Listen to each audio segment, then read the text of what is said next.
Yes, ma'am. So, good afternoon, everyone. My name is Samuel Brown.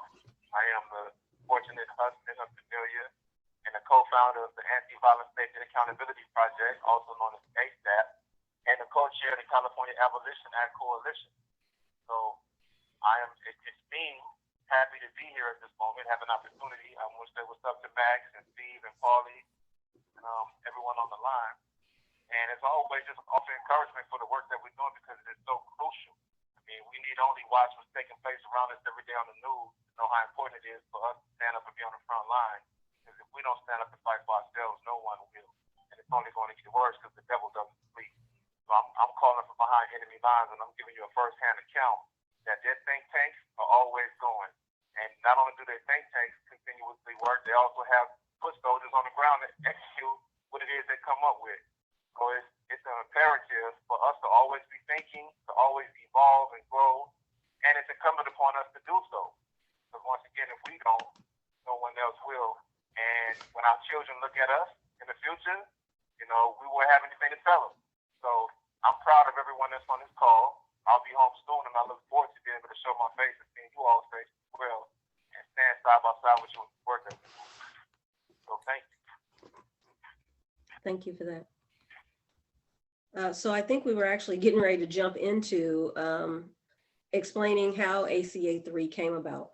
So again, Samuel, while we have you on the phone, would you mind sharing with everyone briefly how ACA 3 came about and exactly give them an understanding of what involuntary servitude in real time actually looks like, very specifically around COVID and the cleaning and so forth and so on. Okay, so it came about for encouragement of Jamelia, based on the fact that I'm a frontline worker in here, y'all. I'm what they call a healthcare facility maintenance worker, which is the equivalent of a hospital custodian. And so this prison that I'm in California was the first prison to have a positive COVID testing for a prisoner. And so I was the first person in the state to go clean a COVID cell and a COVID office where the staff members tested positive. And because no one knew what to expect, we just knew it was a pandemic. And me, having studied history and knew about influenza 1919, I was like, this is going to be bad. And so I really didn't want to be here. And I told my supervisor, well, you know what? I'm going to stop coming to work. I'm only going to work every other day. And they laughed at me initially.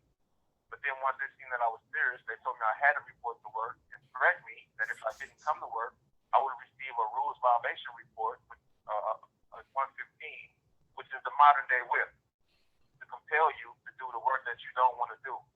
And if I would have received that 115, then it would have resulted in a 5, 7, 10, or 15-year denial from the Board of Parole hearings to extend my stay in prison. So that's how that works. And upon hearing these things, Sergio was really upset. He was like, we have to do something. And so with knowledge of the Violent Slavery National Network and what was taking place on the national level, she suggested to me that I write ACA 3 and that she would do the footwork in the Capitol to make it become a reality. And so that's basically how it took place. Me not being able to refuse working in here and being compelled to do so based on the fact that it's my lived experience.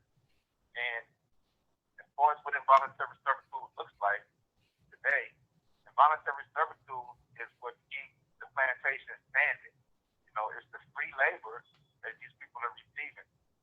Something that we agree on in ASAP is that the Industrial Revolution was not with the advent of the steam engine, but rather with slavery. Slavery was the latest technology. That was what cut costs, labor costs. It eradicated jobs that they didn't want to do and created new jobs that they could. It was the first form of automation.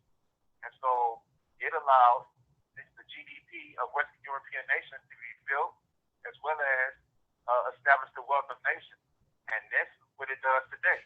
Very same thing. It's cutting labor costs, eradicating jobs that they don't want to do, and create managerial positions for them.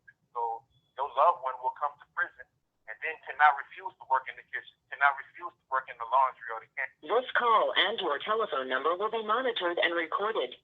May or may not receive any payment whatsoever, and if they do, sometimes it's like 8 cents.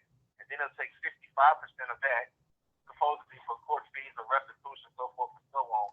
Then they're not receiving type of certification or vocational training for these jobs that they can utilize upon their release to improve their quality of living. So they're coming here, they're slaving, they can have this job for 10 years, won't have anything to show for it when they come out, and it's not conducive to public safety. So this is what involuntary servitude looks like in a contemporary setting. Thank you for that. Wally, I'm gonna turn it back over to you.